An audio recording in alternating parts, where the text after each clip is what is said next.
Hello students, welcome to Edumantra. আমি তোমাদের চিন্ময় sir. আজকের আমি তোমাদের একটা নতুন টপিক করাবো। তোমরা জানো অলরেডি যে সামনে ইউপিএসসির প্রিলিমস রয়েছে এবং ইউপিএসসির মেন্স রয়েছে তারপরে, এবং তার থেকেও বড় কথা কি যে তোমরা জানো যে 2025 সাল থেকে আমাদের ডব্লিউবিসিএস এর যে মেন্সের যে প্যাটার্নটা, প্রিলিমসেরও কিছু প্যাটার্ন চেঞ্জেস হয়েছে এবং মেন্সেরও কিন্তু প্যাটার্ন চেঞ্জেস হয়ে গেছে, এবং সেটা নিয়ার অ্যাবাউট ইউপিএসসির মতোই, ঠিক আছে, একই রকম প্রায়।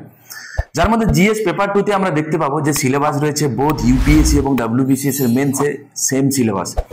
Extra apart from Indian polity, তোমরা এতদিন যা পড়তে আমরা যা পড়াতাম তার থেকে এক্সট্রা কিছু যেগুলো অ্যাড হয়েছে, যেটা অলরেডি ইউপিএসসিতে ছিল, সেই এক্সট্রা পোর্শনগুলো আমি তোমাদেরকে একটা একটা করে তোমাদের করাবো, ঠিক আছে। চিন্তা করার কোনো কারণে তোমরা অনেকেই ফোন করে করে বলছো যে স্যার নতুন সিলেবাস চেঞ্জ হচ্ছে, কিভাবে কি পড়বো, কি করব, সামনে তো কবে পরীক্ষা হবে কোনো ঠিক নেই। এটাও ঠিক কথা। তো এই নিয়ে আমি সবাইকেই বলি যে আমরা দুরকম টাইপের অ্যাপ্রোচ আমরা ফলো করতে পারি।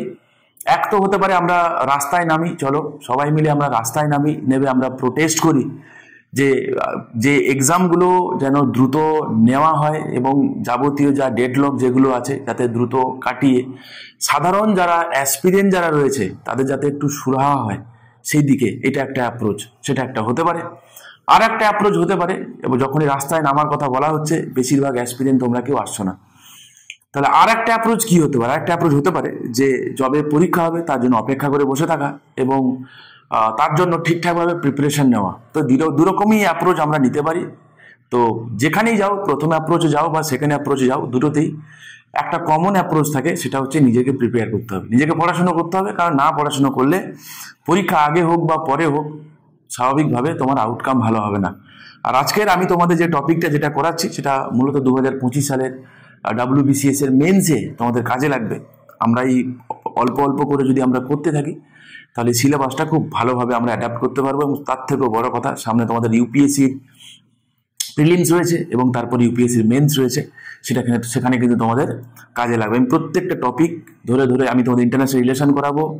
এই জিএস পেপার টুতে এন্টায়ার যা রয়েছে, Indian polity, governance, international relation, আমি পুরোটাই তোমাদেরকে আমি করাবো, ঠিক আছে। ধীরে ধীরে করাবো। তোমাদের যদি এই কন্টেন্টগুলো ভালো লাগে, যদি ভালো লাগে, আগে পুরো কন্টেন্টটা দেখো, পুরোটা ভালো করে করো। এটা কিন্তু খুব ইম্পর্টেন্ট একটা চ্যাপ্টার, এবং এখান থেকে ইউপিএসসির মেন্সে কিন্তু কোশ্চেন্স রেগুলারলি আসে, ঠিক আছে।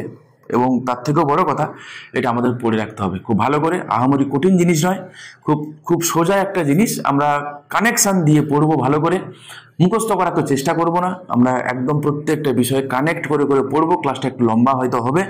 তোমরা যারা সিরিয়াস এক্সপিরিয়েন্স রয়েছো নিশ্চয়ই ক্লাসটা দেখো, আশা করি তোমাদের উপকারী হবে। এবং তারপরে আমরা দেখবো যে ইউপিএসসির মেন্সে এখান থেকে কেমন কোশ্চেন্স এসে সেটা আমি তোমাদেরকে দেবো, তোমরা সেটা সলভ করবে, ঠিক আছে। তো চলো, তো আজকের আমি তোমাদের যেটা করাবো সেটা হচ্ছে জনপ্রতিনিধিত্ব আইন কি, ভোট ও নির্বাচনের নিয়ম, সেটা আমি তোমাদেরকে যতটা সহজ ভাষায় জানানো যায়, ঠিক আছে, সম্পূর্ণ বাংলা ভাষায় আমি তোমাদেরকে করাবো এন্টায়ারলি, ঠিক আছে। দেখতে থাকো। আচ্ছা, রিপ্রেজেন্টেশন অফ পিপলস অ্যাক্টের প্রয়োজন কেন পড়লো? আমি গল্প করে করে তোমাদের বলি, তোমরা একটুখানি বোঝার চেষ্টা করো। কারণ না বুঝলে, কানেকশন না হলে কিন্তু তোমাদের জিনিসটা কিন্তু ভালো করে আত্মস্থ হবে না, লিখতে পারবে না। বড় কথা হচ্ছে এটা।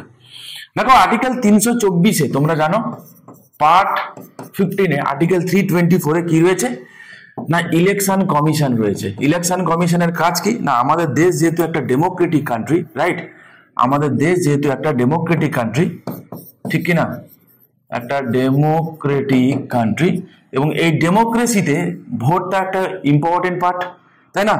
আচ্ছা, ভোট হলে তো শুধু হবে না, সেই ভোটটা কিরকম হতে হবে, সেই ভোটটা যেন রেগুলার হয় সেটাও নিশ্চিত করতে হবে। একটা নির্দিষ্ট টাইম ইন্টারভেলে হয়। আজকের ভোট হলো 50 বছর, 60 বছর, 70 বছর কোনো ভোটই হলো না, তাহলে কি বলবো ডেমোক্রেসি আছে? নিশ্চয়ই না, ঠিক আছে। তাহলে এটাদের ভোটটা রেগুলার হয়, প্রথম কথা।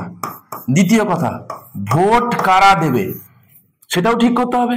কারণ আমাদের সংবিধানে আমরা যদি দেখি, আর্টিকেল 325 যদি আমি দেখি, তাহলে সেখানে পরিষ্কার হয়ে বলা যে no person shall be ineligible. তার সার্টেন কিছু ক্রাইটেরিয়া দেওয়া আছে যে কোনো ব্যক্তি ইনএলিজিবল হবে না এই গ্রাউন্ডে।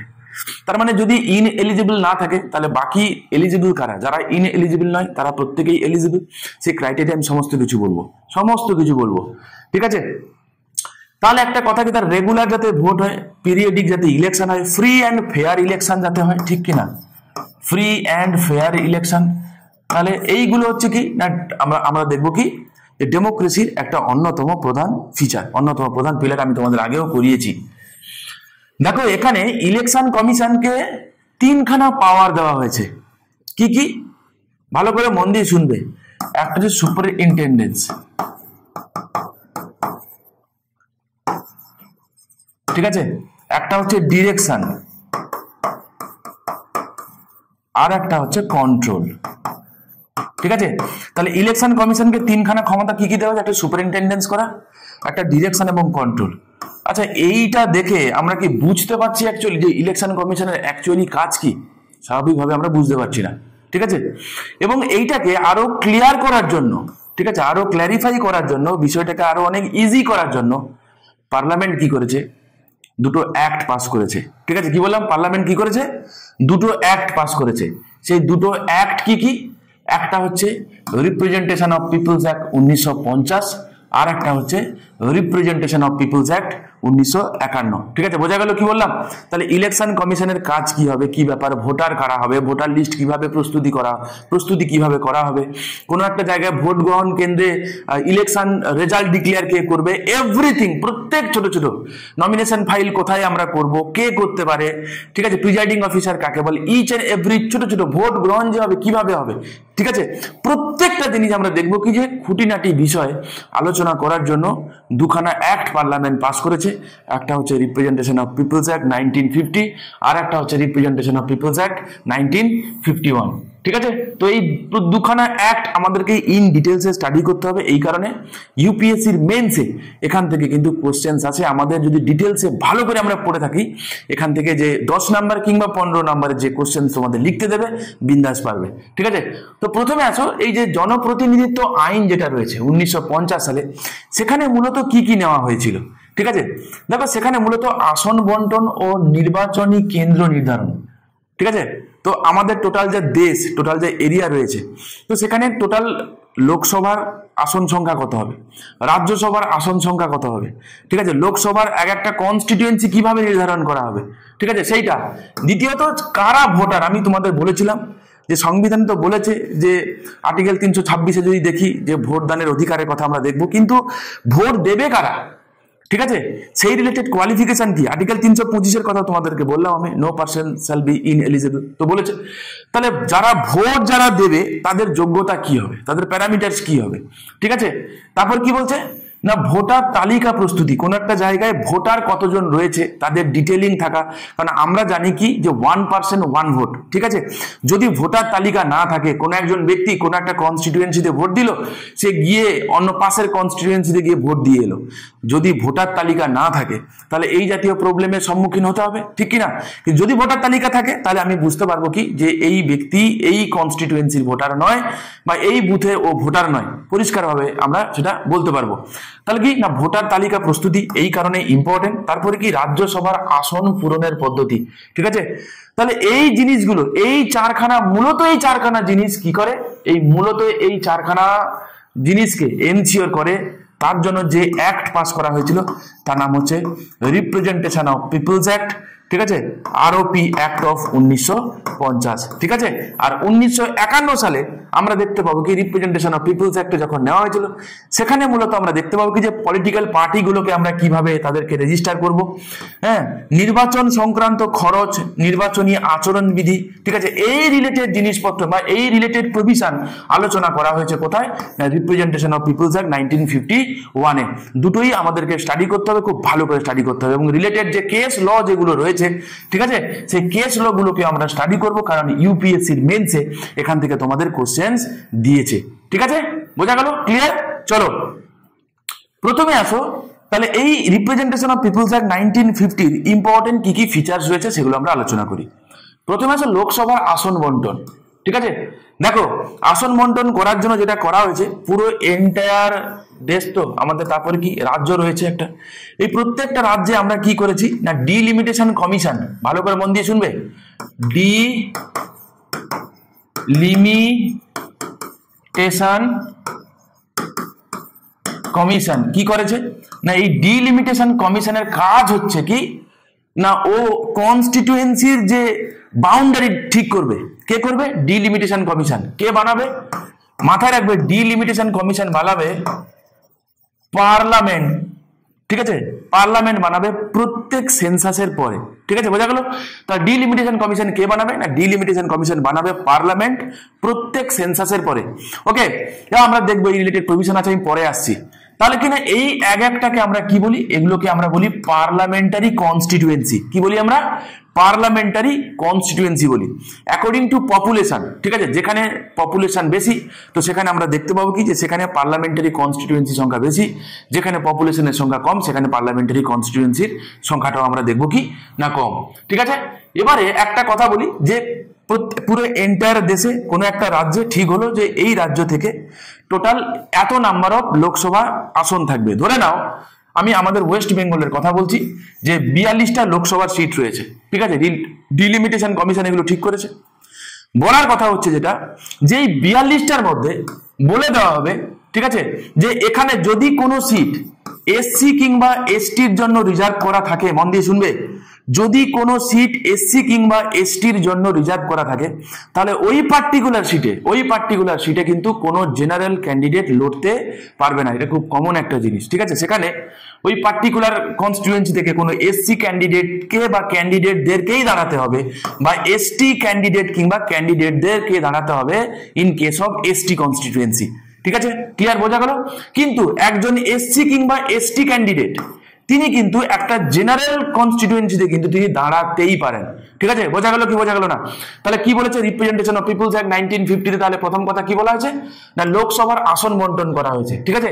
তার ফার্স্ট শিডিউলে বলা হয়েছে কি না কোন রাজ্যে কতগুলি লোকসভা আসন থাকবে এবং তফসিলি জাতীয় উপজাতির জন্য কতগুলি আসন সংরক্ষিত থাকবে, সব আসন এবং তাহলে কতগুলো আসন থাকবে সেটা তো ঠিক হলো, এবং কিভাবে আসনগুলোকে ফুলফিল করা হবে, কিভাবে, মন দিয়ে শুনবে। বলেছে আসনগুলোকে ফুলফিল করতে গেলে কি হবে না ফ্রি অ্যান্ড ফেয়ার ইলেকশন হবে, 1% 1 ভোট হবে, এবং তার থেকেও বড় কথা না এই কনস্টিটিউয়েন্সি গুলোতে কিন্তু ডাইরেক্ট ইলেকশন হবে, ঠিক আছে, ডাইরেক্ট ইলেকশন হবে। এবং এই ইলেকশন হবে যে পদ্ধতিতে, তার নাম হচ্ছে কি first past the post system, ঠিক আছে, first past the post system. মাথায় রেখো বাবা, কি বললাম আমি, first past the post system. এর মানে হচ্ছে কি কোন একটা কনস্টিটিউয়েন্সিতে, মন দিয়ে শুনবে, কোন একটা কনস্টিটিউয়েন্সি যদি এরকম হয় একটা কনস্টিটিউয়েন্সি রয়েছে এবং এখানে ভোটে কোনো একজন ব্যক্তি দাঁড়িয়েছে, ঠিক আছে, কোনো একজন ব্যক্তি ভোটে দাঁড়িয়েছে আর কেউ ভোটে দাঁড়ায়নি, তাহলে বলা হবে এখানে ভোটই কন্ডাক্ট হবে না। মন দিয়ে শোনো কি বললাম, এখানে ভোট কন্ডাক্টই হবে না, তার কারণ এর অপোজিশনে কোনো ব্যক্তি ভোটে দাঁড়ায়নি। যদি এরকম হয় যে এইখানটাতে একাধিক ব্যক্তি ভোটে দাঁড়িয়েছে, ঠিক আছে, এ দাঁড়িয়েছে, বি সি ডি এরকম একাধিক ব্যক্তি দাঁড়িয়েছে, ঠিক আছে, তাহলে এক্ষেত্রে জয়ী কে হবে না জয়ী সে হবে যে এদের মধ্যে থেকে যে সব থেকে বেশি ভোট পাবে সেই জয়ী হবে, বোঝা গেল, যে সব থেকে বেশি ভোট পাবে। মানে ধরে নাও 100 জন ভোটার রয়েছে, ঠিক আছে, 100 জন ভোটার রয়েছে, হ্যাঁ, এর মধ্যে এ পেয়েছে সাপোজ 30টা ভোট, বি পেয়েছে 20টা ভোট, সি পেয়েছে 40টা ভোট, ঠিক আছে, ডি পেয়েছে 10টা ভোট, হয়ে গেছে 30 20 50 50 100টা ভোট হয়ে গেছে। তাহলে এক্ষেত্রে সি 40টা ভোট পাওয়া সত্ত্বেও দেখবো কি সেই ভোটটা কিন্তু কম, 100 জনের ক্ষেত্রে 40টা ভোট, কমই ভোট পেয়েছে, ঠিক, 40টা ভোট পেয়ে সি কিন্তু এই পার্টিকুলার কনস্টিটিউয়েন্সিতে কি হবে না উইনার হিসাবে তাকে বলা হবে তিনি জয়ী হয়েছেন, ঠিক আছে, বোঝা গেল। এবং একে ভোট দেবে কিন্তু ডাইরেক্ট, তোমরা নিজেরা বলো তো বাবা, যখন তোমরা এমপি মানে লোকসভার ভোট হয়, যখন তোমরা স্টেট লেজিসলেটিভ অ্যাসেম্বলি বা লোকাল সেলফ গভর্নমেন্টে যখন ভোট হয়, হ্যাঁ, আমরা কি করি, আমরা দাঁড়িয়ে ভোট দিই না, হাতে এখানে কালি লাগিয়ে দেয় ইলেকশন কমিশন থেকে, আশা করি তোমরা জানো, ঠিক আছে। তাহলে কি বলেছে, তাহলে এই যে কনসেপ্টে এসেছে কোথা থেকে না from representation of people's act থেকে, মনে থাকবে সব আসন একক সদস্য নির্বাচনী কেন্দ্র থেকে সরাসরি নির্বাচনের মাধ্যমে পূরণ হবে, তো ঝামেলা শেষ, ঠিক আছে। সেকেন্ড কথা কি বলেছে, তাহলে ফার্স্ট শিডিউলে বলেছে কার কথা না লোকসভার কথা, ঠিক আছে। সেকেন্ড শিডিউলে কার কথা বলেছে? স্টেট লেজিসলেটিভ অ্যাসেম্বলির কথা বলেছে। সেম কথা যা ফার্স্ট শিডিউলে লোকসভার জন্য যা বলেছে, সেকেন্ড শিডিউলে লেজিসলেটিভ অ্যাসেম্বলি রাজ্য বিধানসভার জন্য ঠিক সেম কথা বলা হয়েছে। ঠিক আছে। এবং আমরা দেখব কি থার্ড শিডিউলে যদি আমরা দেখি তাহলে সেখানে রাজ্য বিধান পরিষদের আসন বন্টন কিভাবে হবে সেই কথা বলা হয় কোথায়? না, রিপ্রেজেন্টেশন অফ পিপলস অ্যাক্টের থার্ড শিডিউলে 1950 ডেফিনেটলি। ঠিক আছে। এবারে আসো যে নির্বাচনী কেন্দ্র নির্ধারণ বা ডিলিমিটেশন কমিশন।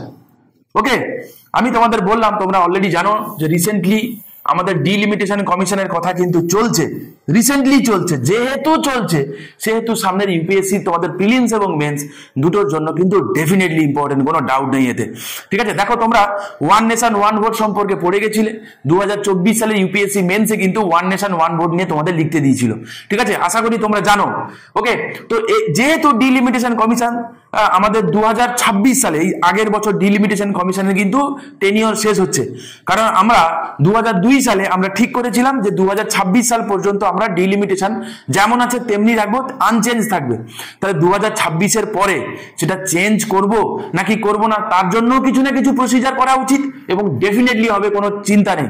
এবং বলা হচ্ছে কি যে আমাদের লোকসভার সিটের সংখ্যা কিন্তু ডেফিনেটলি বাড়বে, কোনো ডাউট নেই এতে। দেখা যাক কি হয় না হয়, সেটা তো যখন ডিলিমিটেশন কমিশন তৈরি হবে তার রিলেটেড যখন প্রপোজাল আসবে আমি তোমাদের সঙ্গে ডিসকাস করে দেবো। ঠিক আছে।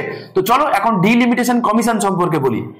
তাহলে নির্বাচনী কেন্দ্র নির্ধারণ, ঠিক আছে, তা কোনো একটা কনস্টিটিউয়েন্সি কে ঠিক করে? আমি একটু আগে বললাম ডিলিমিটেশন কমিশন ঠিক করে। এবং ডিলিমিটেশন কমিশন, ঠিক আছে, যা বলবে সেটাই কিন্তু শেষ কথা, মাথায় রাখতে হবে, সেটাই কিন্তু শেষ কথা। ঠিক আছে। এবং সেই অনুযায়ী নির্বাচন কমিশন কি করে? নির্বাচনী কেন্দ্র ঠিক করে। মানে ধরে নাও কোনো একটা জায়গার, এইটা হচ্ছে লোকসভা একটা কনস্টিটিউয়েন্সি, যেটা ঠিক করেছে ডিলিমিটেশন কমিশন। ওকে, তাহলে কি ইলেকশন কমিশন বলবে ঠিক আছে এটাই তাহলে ওই পার্টিকুলার লোকসভা কনস্টিটিউয়েন্সি। চলো তাহলে ডিলিমিটেশন কমিশন যেটা বানাবে, ইলেকশন কমিশন কি করবে? ওইটাকে একটা কনস্টিটিউয়েন্সি হিসাবে ধরে সেখানে কি যা ইলেকটোরাল যা প্রোটোকল যা ফলো করা সেটা ফলো করবে। ঠিক আছে। তো বুঝতে পারছো, অ্যাকচুয়ালি বলা হয় কি ভারতের সংবিধানের 82 নম্বর ধারা আর্টিকেল 82-তে এটা বলা হয়েছে কি প্রত্যেক জনগণনার পরবর্তী একটি সীমানা নির্ধারণ আইন বা ডিলিমিটেশন অ্যাক্ট সংসদ প্রণয়ন করবে। কত নম্বর ধারায় বলেছে? বারবার বলছি, আর্টিকেল 82-তে। তাহলে যদি বলে যে ডিলিমিটেশন কমিশনের কথা আমাদের কনস্টিটিউশনের কত নম্বর আর্টিকেলে রয়েছে, তাহলে সেটা আমাদের আর্টিকেল 82-তে রয়েছে। এবং ডিলিমিটেশন কমিশন বানাতে পারে কে? ডিলিমিটেশন কমিশন বানাবে ওয়ান অ্যান্ড অনলি পার্লামেন্ট। মাথায় থাকে যেন। আর একটা কথা, ডিলিমিটেশন কমিশন কত বছর অন্তর বানানো হয়? তো তুমি বলবে অ্যাকর্ডিং টু কনস্টিটিউশন যে প্রত্যেক সেন্সাস মানে 10 বছর অন্তর হওয়ার কথা। কিন্তু আমরা দেখব কি যে বহু বছর হয়ে গেল, আমাদের সেই 1986-এ একটা অ্যাক্ট হয়েছিল। তারপরে দেখবো যে আমাদের 2002 সালে আমরা সেখানেও কি করলাম যে ওইটাকে পুনরায় রিনিউ করে দিয়েছি। তাই আমরা দেখবো 1971 সালের পর থেকে, বেসিক্যালি যদি দেখি 1971 সালের পর থেকে আজও পর্যন্ত কিন্তু কোনোরকম কোনো চেঞ্জেস হয়নি, যেমনকে তেমনি রয়েছে। 2026 সালে, এই আগের বছর আসবে আমাদের, তার আগে আমরা মানে পার্লামেন্ট ডিলিমিটেশন কমিশন বানাবে। ঠিক আছে। বা যদি নাও করে সেক্ষেত্রেও তাহলে বলতে হবে যে আমরা আনচেঞ্জ রাখছি। যাই হোক, কারণ 2026 সালে যেহেতু এই টেনিয়ারটা শেষ হচ্ছে। ভালো করে বোঝো আমি কি বলতে চাইছি, বোঝা গেল? এগুলো বুঝতে হবে ভালো করে। যদি বুঝতে না পারো না, তাহলে এইগুলো লিখতে যেহেতু হবে, মাথায় যদি জিনিসটা না বুঝে না লিখতে পারো তাহলে কিন্তু হবে না বাবা। ভালো করে বুঝতে হবে, ওপরে ভাষা নলেজ নিয়ে কিন্তু আর হবে না। ঠিক আছে। আচ্ছা, তাহলে কি হবে? তাহলে 2026 সালে ডিলিমিটেশন কমিশন কি করবে না পার্লামেন্ট বানাবে এবং আবার পুনরায় যা প্রপোজাল দেবে সেই যখন আসবে আমি তোমাদের বলবো। তাহলে কি বলেছে? আইন কার্যকর হওয়ার পর কেন্দ্র সরকার একটি সীমানা নির্ধারণ কমিশন গঠন করে। এই কমিশন সীমানা নির্ধারণ আইনের বিধান অনুযায়ী সংসদীয় নির্বাচনী এলাকার সীমানা নির্ধারণ করে। আমি অলরেডি তোমাদের বলে দিয়েছি। আর কি বলছে না, বর্তমানে নির্বাচনী এলাকার সীমানা 2001 সালের জনগণনা তথ্যের ভিত্তিতে 2002 সালের সীমানা নির্ধারণ আইনের মাধ্যমে নির্ধারিত হয়েছে। তাহলে লাস্ট যেটা হয়েছিল না, দেখবো আমি 1971 সালে, আমি যেটা বারবার বলছিলাম, 1971 সালে সেন্সাসের উপর ভিত্তি করে একবার চেঞ্জেস হয়েছিল। সেইটা আমরা করে দিয়েছি কি না 2001 সালের উপর ভিত্তি করে আমরা চেঞ্জ করেছি। ঠিক আছে। এবং নাম্বার অফ সিট যেমনকে তেমনি আছে, কোনো চেঞ্জেস হয়নি। এবং 2002 সাল থেকে আমরা ঠিক করেছি কি 2026 সাল পর্যন্ত আনচেঞ্জ থাকবে। ওকে, এবারে 2026 সালের পরে আমি বারবার যে কথাটা বলছি, যদি কোনো চেঞ্জেস হয় সেটা বলবে, ঠিক আছে। আচ্ছা, নেক্সট কি বলছে দেখো, তাহলে ডিলিমিটেশন কমিশন সম্পর্কে আমরা বুঝতে পারলাম, রাইট। নেক্সট বলছে কি নির্বাচন কর্মকর্তা বা চিফ ইলেকটোরাল অফিসার, ঠিক আছে। Chief electoral officer, chief electoral officer কি করে না, প্রত্যেকটি রাজ্যে একটি প্রধান চিফ ইলেকটোরাল অফিসার থাকবে। তাহলে প্রত্যেকটা রাজ্যে একজন চিফ ইলেকটোরাল অফিসার থাকবে, যিনি নির্বাচন কমিশন কর্তৃক সরকারি পরামর্শক্রমে নিয়োগপ্রাপ্ত হন। সিম্পল জিনিস, তাহলে কে অ্যাপয়েন্ট করেন? অ্যাপয়েন্ট করে ইলেকশন কমিশন, বাট গভর্নমেন্টের সঙ্গে পরামর্শ করে, ঠিক আছে। ইলেকশন কমিশন, প্রত্যেকটা রাজ্যে একজন চিফ ইলেকটোরাল অফিসার থাকবে। কে বলেছে? রিপ্রেজেন্টেশন অফ পিপলস অ্যাক্ট বলেছে। ভালো করে মন দিয়ে শোনো। এই কর্মকর্তার দায়িত্ব কি? নির্বাচন কমিশনের নির্দেশ অনুযায়ী ভোটার তালিকা প্রস্তুতি করা, সংশোধন করা, পর্যালোচনার কাজ তদারকি করা। রিসেন্টলি কাকদ্বীপে একটা ঘটনা ঘটেছে, আই হোপ তোমরা খোঁজ খবর রাখো, তাই না? ভোটার কার্ড নিয়ে এখন ইস্যু চলছে। তাহলে অ্যাকচুয়ালি কোনো রাজ্যের ভোটার তালিকা রিলেটেড, সেটা কোনো ভোটার তালিকা প্রস্তুতি হোক, দেখবে তোমরা কোনো এমপি মানে লোকসভা নির্বাচন কিংবা রাজ্য বিধানসভা নির্বাচনের আগে কি করা হয় না, এগুলোকে সংশোধন করা হয়, ঠিক আছে। তাহলে ভোটার তালিকা প্রস্তুতি করা, কোনো সংশোধন করা, কারো নাম চেঞ্জ করতে হবে, ডেট অফ বার্থ বদলাতে হবে, XYZ কুচবি, ঠিক আছে। এবং সেই রিলেটেড কাজকর্ম কি দেখভাল করার দায়িত্ব কার? না এই চিফ ইলেকটোরাল অফিসারের। নির্বাচন কমিশন প্রতিটি জেলায় একজন জেলা নির্বাচন কর্মকর্তা বা ডিস্ট্রিক্ট ইলেকটোরাল অফিসার থাকে। তাহলে সবার উপরে কি আছে? সিইও, তার তলায় কে আছে? ডিইও, ঠিক আছে, ঠিক আছে, মনে থাকবে তো। ডিস্ট্রিক্ট ইলেকশন অফিসার থাকে, যিনি জেলার মধ্যে সমস্ত নির্বাচনী কাজ সমন্বয় ও তদারকি করেন। তাহলে রাজ্যে থাকে একজন চিফ ইলেকটোরাল অফিসার, ঠিক আছে। আর ডিস্ট্রিক্টে কে থাকে? ডিস্ট্রিক্ট ইলেকশন অফিসার, ডিইও, ওকে। এবং যেসব কেন্দ্রশাসিত অঞ্চলে বিধানসভা নেই, সেই সব স্থানে ভোটার তালিকা প্রস্তুতি ও সংশোধনের কাজ করেন একজন নির্বাচনী নিবন্ধন কর্মকর্তা, যাকে বলা হয় ইলেকটোরাল রেজিস্ট্রেশন অফিসার, ঠিক আছে। কোন কোন জায়গায়? না ইউনিয়ন টেরিটরি, যেখানে লেজিসলেটিভ অ্যাসেম্বলি নেই। যেমন ধরে নাও, আমি পন্ডিচেরির কথা যদি বলি, যেমন ধরে নাও, না পন্ডিচেরি তো না, দিল্লি এবং পন্ডিচেরি, তোমার হচ্ছে কি বলে, আমি আন্দামান নিকোবরের কথা তুমি বলো, হ্যাঁ পন্ডিচেরি কেন হবে না, ঠিক আছে। পন্ডিচেরি হবে, দমন দিউ হবে, দাদরা নগর হাভেলি হবে, এই দাদরা নগর হাভেলি অ্যান্ড দমন দিউ হবে, ঠিক আছে। তাহলে এই সমস্ত জায়গায়, যে সমস্ত কেন্দ্রশাসিত অঞ্চল যেখানে লেজিসলেটিভ অ্যাসেম্বলি নেই, এমন জায়গায় দিল্লিতে রয়েছে লেজিসলেটিভ অ্যাসেম্বলি, চণ্ডীগড়ে রয়েছে লেজিসলেটিভ অ্যাসেম্বলি, এবং জম্মু কাশ্মীরে রয়েছে লেজিসলেটিভ অ্যাসেম্বলি। বাকিগুলোতে যে কটা ইউনিয়ন টেরিটরি রয়েছে তাদের কারো লেজিসলেটিভ অ্যাসেম্বলি কিন্তু নেই। তো সেই সমস্ত জায়গায়, তাই না, সেই সমস্ত জায়গায় মানে ভোটার তালিকা প্রস্তুতি সংশোধন রিলেটেড কাজ কে করবে? না তোমার হচ্ছে ইলেকটোরাল রেজিস্ট্রেশন অফিসার, ঠিক আছে। তাহলে আমরা মনে রাখবো ইলেকটোরাল রেজিস্ট্রেশন অফিসার। তাহলে আমরা এখান থেকে তিনটে জিনিস শিখলাম, সিইও, ডিইও, ইআরও, ঠিক আছে, মনে থাকবে। আচ্ছা, নেক্সট কি বলছে? ভোটার তালিকা।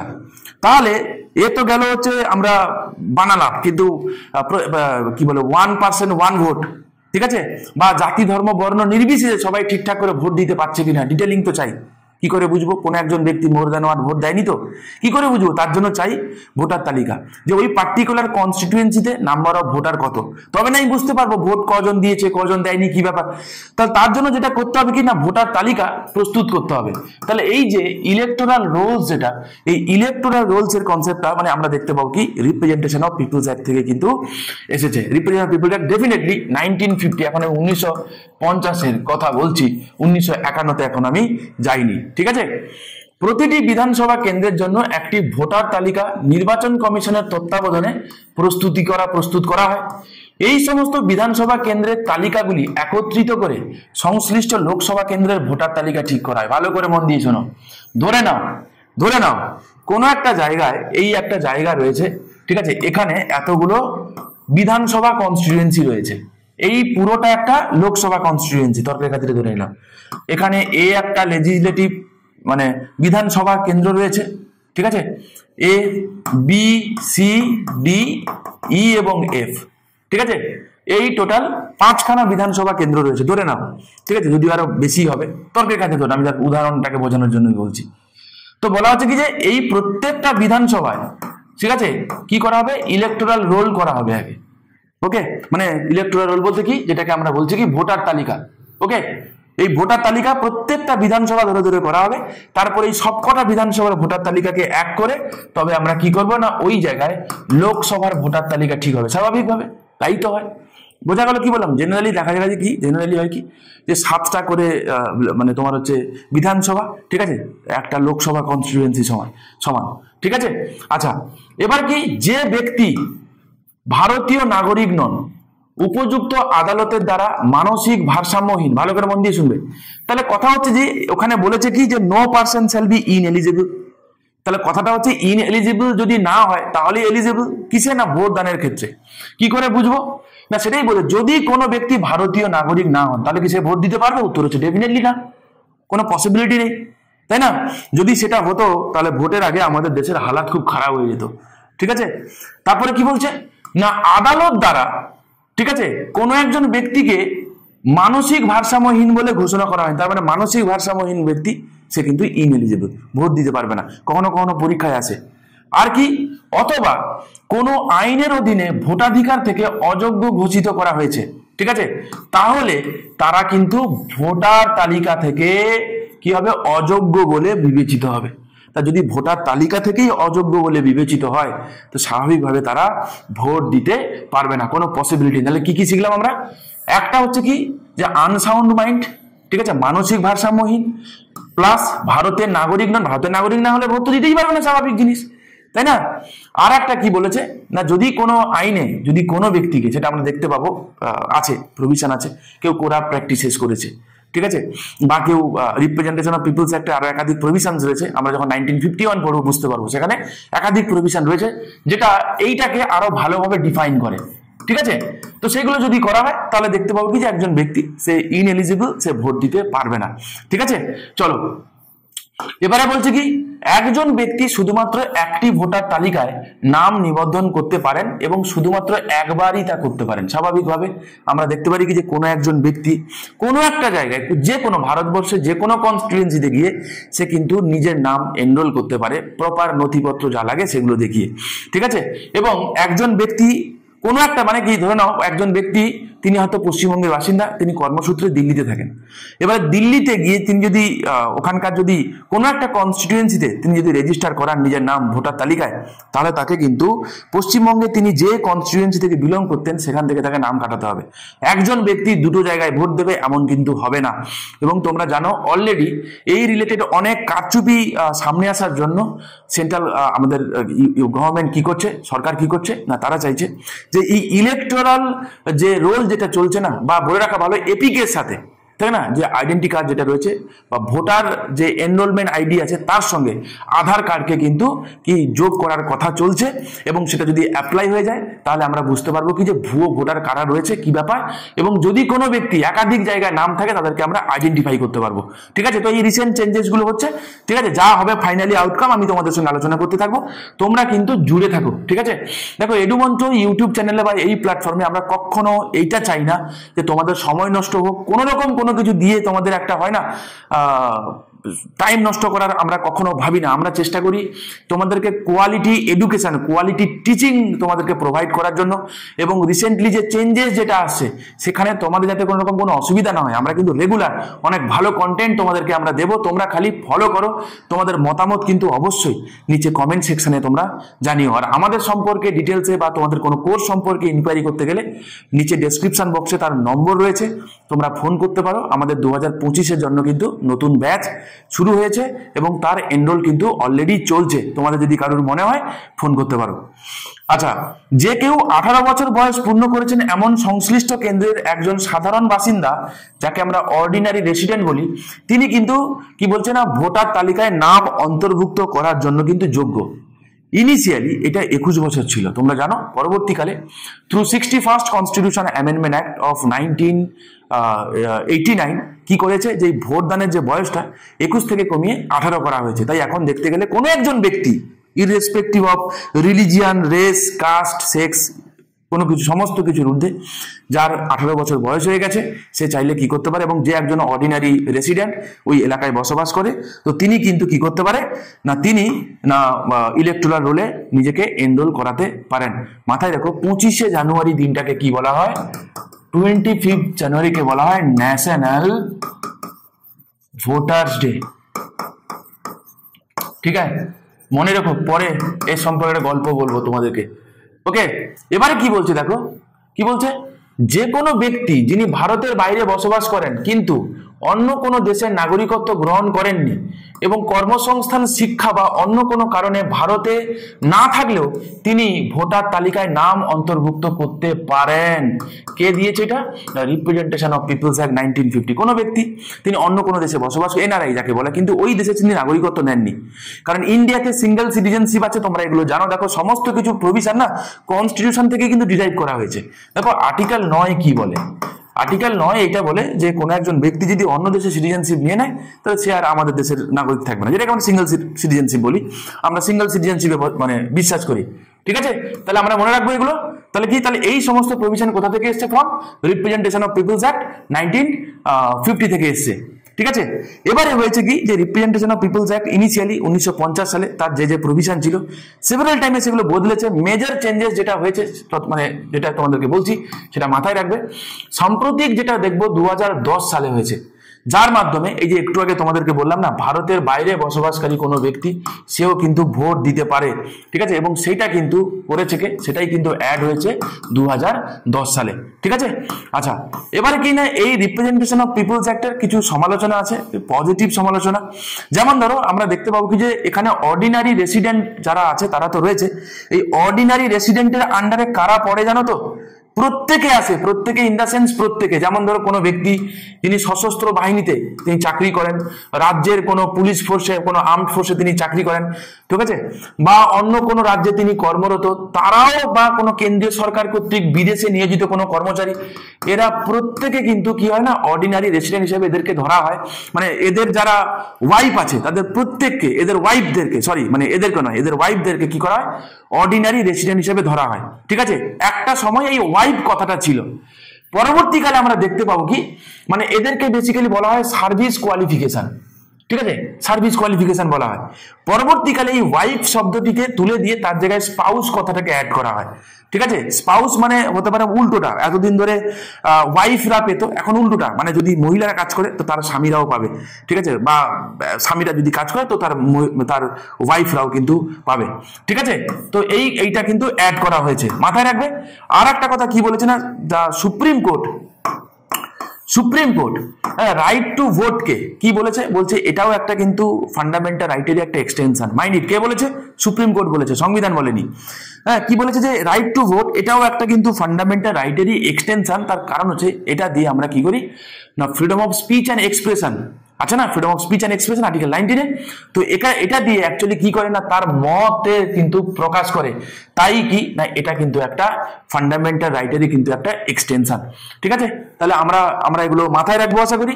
তো এই ছিল 1950 সালের যে রিপ্রেজেন্টেশন অফ পিপলস অ্যাক্ট। ঠিক আছে, তার ইম্পর্টেন্স, রিপ্রেজেন্টেশন অফ পিপলস অ্যাক্টের যে প্রভিশন এইগুলোই ছিল। ঠিক আছে, লাস্টলি যদি আমি বলি গুরুত্বর কথা, যে এই আইনটির গুরুত্ব সেটা ডেফিনেটলি অপরিসীম। তার কারণ কি, দেখো একজন 18 বছর বয়স হয়ে গেছে, হ্যাঁ, তাহলে সে ভোট দিতে পারবে। ঠিক আছে, তাহলে যদি কেউ ভোট দিতে পারে, তার কাছে যদি ভোটার আইডি থাকে, তাহলে দেখবো তার একটা বৈধ, যে তিনি ভারতের যে নাগরিক, তার একটা বৈধ একটা তার কিন্তু কি থাকে, একটা পরিচয় থাকে। ঠিক আছে, যেটা নাগরিকত্বের প্রমাণ হয়েও দাঁড়ায়। এই কারণে রিপ্রেজেন্টেশন অফ পিপলস অ্যাক্ট 1950 এতটা ইম্পর্টেন্ট। এছাড়া এই আইনটি বিধানসভা এবং লোকসভা নির্বাচনের জন্য নির্বাচনী কেন্দ্রের সঠিক বিভাজন, যেটাকে আমরা ডিলিমিটেশন কমিশন বলি, ডিলিমিটেশন, সেটাও ঠিকঠাক করে এবং যেটা প্রত্যেক 10 বছর অন্তর সেটা করা হয়। ঠিক আছে, যেই কারণে আমরা দেখবো কি যে একটা কনস্টিটিউয়েন্সি থাকলে সেই অনুযায়ী ভোটার এনরোলমেন্টও হয়, ভোটার তালিকা যেটাকে বলা হয়, প্লাস ওখানকার যারা ওই কনস্টিটিউয়েন্সি যারা ভোটার রয়েছে তারা ঠিকঠাকভাবে ভোট দিতে পারে, irrespective of religion, race, caste, sex এগুলো। ঠিক আছে, তো এই কারণে আমরা দেখতে পাবো কি যে রিপ্রেজেন্টেশন অফ পিপলস অ্যাক্ট 1950 আমাদের দেশের গণতান্ত্রিক যে ভিত্তি, এটাকে আমরা ডেমোক্রেসি বলি না, সেই ডেমোক্রেসিকে আরো কি করে না, স্ট্রং করে। কনস্টিটিউশনে প্রভিশন রয়েছে, কিন্তু তার যে ইলাবোরেশনটা পার্লামেন্ট অ্যাক্ট করে বানিয়েছিল, রিপ্রেজেন্টেশন অফ পিপলস অ্যাক্ট 1950 এবং রিপ্রেজেন্টেশন অফ পিপলস অ্যাক্ট 1951। তো আজকের আমি তোমাদের 1950 যেটা সেটা আমি তোমাদের পুরোটা কমপ্লিট করালাম। নেক্সট পর্যায়ে আমরা রিপ্রেজেন্টেশন অফ পিপলস অ্যাক্ট 1951টা সেটা আমি করাবো, তার কারণ 1951-এর যে প্রভিশন একাধিক রয়েছে এবং ধাসু রকেট ইম্পর্টেন্ট রয়েছে, ঠিক আছে। তো এই কারণে বুঝতে গেলে এই ভিডিওটা এমনি হয়তো 2-2.5 ঘন্টা হয়ে যাবে, তো প্রয়োজন নেই, ঠিক আছে। আজকের এই পর্যন্ত থাক। নেক্সট ভিডিওতে আমি তোমাদেরকে representation of people's act 1951 in ডিটেলসে বাংলাতে খুব সহজ ভাষায় বোঝাবো, ঠিক আছে। লেগে থাকো, আমাদের সাথে জুড়ে থাকো, নিজের প্রিপারেশনটাকে আরো ভালো মতো বুস্ট করো। আমাদের সম্পর্কে ডিটেলসে জানতে চাইলে নিচে ডেসক্রিপশন বক্সে ফোন নাম্বার দেওয়া আছে, আমাদেরকে ফোন করতে পারো। আমাদের নতুন যে কোর্সগুলো আছে ডেসক্রিপটিভ বাংলা ইংরেজি চলছে প্যারালালি 2025 সালের জন্য, আমাদের অলরেডি আমাদের রেজিস্ট্রেশন চলছে, তোমরা চাইলে কেউ এনরোল করাতে পারো। ভিডিওটা ভালো লাগলে তোমরা চাইলে নিচে তোমাদের মতামতটা ডেফিনেটলি দিও, যেটা আমাদের বুঝতে পারবো আমরা যে তোমরা কি ফিল করছো, ঠিক আছে। তোমাদের আদৌ উপকার হচ্ছে কি হচ্ছে না। যদি উপকার না হয় তাহলে ভিডিওগুলো বানানোটা বেকার, কারণ অনেক মেহনত লাগে এই জিনিসগুলো করতে, অনেক পরিশ্রম লাগে, ঠিক আছে। তো আমি চাই আমার এই পরিশ্রমটা তোমাদের কাজে লাগুক, কোন রকম কোনো অকাজের জিনিস যেন তোমাদের কাছে না যায়, ঠিক আছে। ভালো থেকো, দেখা হচ্ছে নেক্সট পর্বে।